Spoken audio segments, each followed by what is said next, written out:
Apparently, everyone's for getting money out of politics. That would be your takeaway if you watched the part of the debate last night about gun regulation. On actually regulating guns, the conversation was literally the same as it always is. No new proposals, nobody said anything different or interesting.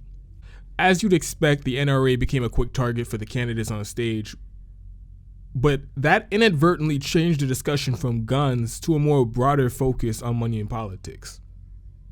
And that conversation exposed a lot of frauds and phonies on that stage. Amy Klobuchar kicks it off by talking about how she's going to take on the NRA and how the NRA has the Republican Party, including Mitch McConnell and Donald Trump, in their pockets.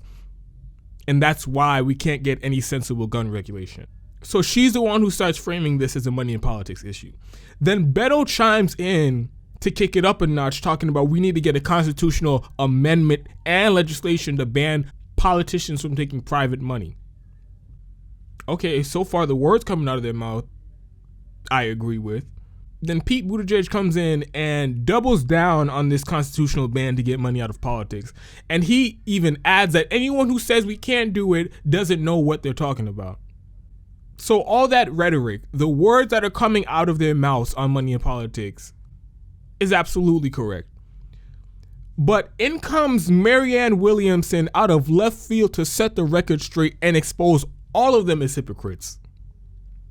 She says, yeah, the NRA is buying politicians and that's preventing change, but it's also the pharmaceutical industry, it's also the private health insurance companies, it's also the defense contractors and the military industrial complex, as well as Wall Street. They're all buying politicians and corrupt the political process. So when these other candidates on stage talk about getting money out of politics, it rings hollow because a lot of them take hundreds of thousands of dollars from these very same people. She dropped the hammer on all of them. It's also worth mentioning the curious timing of that commercial break CNN took immediately after Marianne Williamson took out the fucking blowtorch and roasted all of them. I think that answer was one of her best answers of the night. And honestly, I'd put that in the top 10 of all the answers I heard on that debate stage last night. Because that just exposed how disingenuous and full of shit all of them are. Amy Klobuchar, Beto O'Rourke, Pete Buttigieg. How are you going to talk about getting money out of politics and how all this corporate cash is corrupting Washington and politicians are beholden to their donors and all that, trying to rip off Bernie Sanders' rhetoric. But right now, all of them are taking money from corporations and big donors. Let's look at some of their profiles on Open Secrets, which is the website that tracks money in politics. Over Amy Klobuchar's entire career from 2005 to now, here are some of her top donors. Almost $400,000 from Emily's List. Emily's List is a super PAC that claims to back women running for office in the Democratic Party. For those of you who are into politics, you know that's a lie. It's been proven over and over and over again that Emily's List will never back progressives. In fact, they will stifle progressives at every turn, and the only candidates that they back are centrist, corporatist, establishment women running in the Democratic Party. There's a distinction between a super PAC that supports all women running for office and a super PAC that supports establishment centrist women running for office. And they gave $400,000 to Amy Klobuchar. $150,000 from General Mills, so she's taking money from big agriculture. $100,000 from Disney. I wonder how she feels about workers' rights and unions. $100,000 from United Healthcare, private health insurance company. Gee, I wonder why she's so against Medicare for all. $92,000 from Wells Fargo, one of the most brazenly criminal banks in the country. Let's look at Beto, just in the 2018 election cycle alone. $235,000 from Google, one of the largest, most out-of-control monopolies in the country, violating people's privacy, selling people's data and private information, censoring free speech, facilitating the crackdown of independent media and content creators on YouTube, manipulating search results for their benefit and the benefits of the people who they're aligned with. Google needs to be broken up and investigated more than anyone else, Beto, your logic is people taking money from the NRA are corrupt and beholden and in their pockets. Does the same apply to you and Google? Because you took $235,000 from them. That's a lot of fucking money. $180,000 from J Street, which is part of the pro-apartheid, pro-genocide of Palestinian lobby, also known as the pro-Israel lobby in the United States. $108,000 from Apple, one of the most profitable companies in the world, pays no goddamn taxes, hiding hundreds of billions of dollars in cash overseas to avoid paying taxes in the United States. $80,000 from Exxon.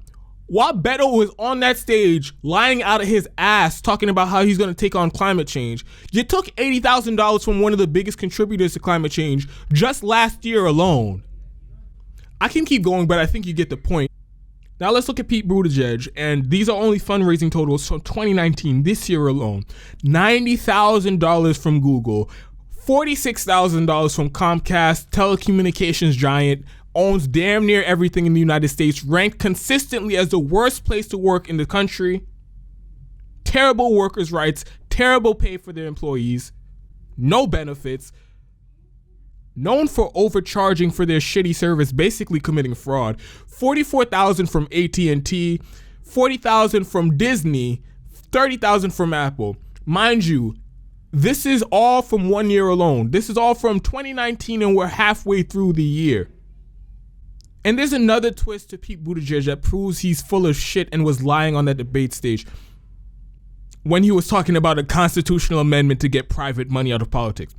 As I'm sure people in my audience remember, there were reports of Pete Buttigieg having closed doors, so-called Stop Bernie Sanders meeting with Nancy Pelosi, Chuck Schumer, Neera Tanden, and some others. Just a matter of months ago, this man was meeting with the leadership of the Democratic Party and lobbyists, the most corrupt of the corrupt, taking the most cash of anyone in an effort to undermine Bernie Sanders, which they already just did in 2016. What you think after they were done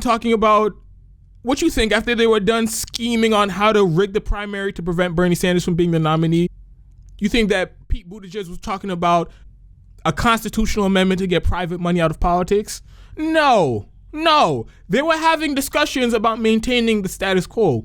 Or else, why would they be so viciously trying to rig the primary to stop Bernie Sanders at all costs? Bernie Sanders is talking about bringing a political revolution.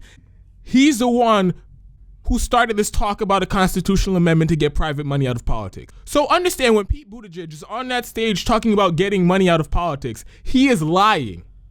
That level of brazen dishonesty is disgusting. All of them are fucking shameless. Amy Klobuchar, Beto O'Rourke, Pete Buttigieg, they're all hypocrites.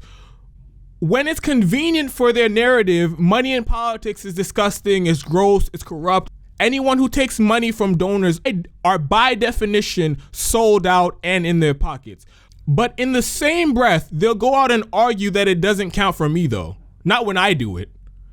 And to bring it back to where it started, the entire Democratic Party has this hypocritical view when it comes to the NRA. They act like the NRA has some kind of special sauce and they're completely different from all other big donors in politics. It's like they designate the NRA and the gun manufacturers as a special class of donors who are corrupt. But that same analysis doesn't apply to their donors. So whenever I see Democrats bashing the NRA, I'm like, okay, I can get behind that because you know what, fuck the NRA. But at the same time, you look silly because you won't apply that same standard to yourself. The industries who give you thousands of dollars and you do favors for in return, for some reason, that doesn't count as corruption when you do it. So I thought this was an interesting part of the debate last night. Money in politics is yet another issue where everyone is trying to rip off Bernie Sanders and steal his rhetoric. But when you actually look a little bit deeper, you see who the real OG is. You see who's actually walking the walk and not who's just talking the talk. And it's Bernie Sanders. All these other cheap imitations don't stand up to even the most mild scrutiny.